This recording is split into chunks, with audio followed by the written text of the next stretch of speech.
Hello guys, welcome back to this channel. In this video, I'm gonna show you how to get a blurry background in CapCut.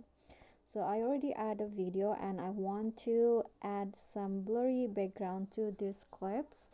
So first you need to change the format into, let's say I want to change it into 9:16 like this. And instead of a black background like this, I want to get a blurry background. So here just go to the canvas and then choose blur. Then after that there will be few options on which you want to, how much you want to the background to blur. You can just choose which one that you think fits your need the best. I'm going to just choose the third one here. Then after that just click on a check icon and now you get that blurry background. Okay, so that's all for me. Thank you guys so much for watching. If you enjoyed the video, please give me a like and smash the subscribe button down there.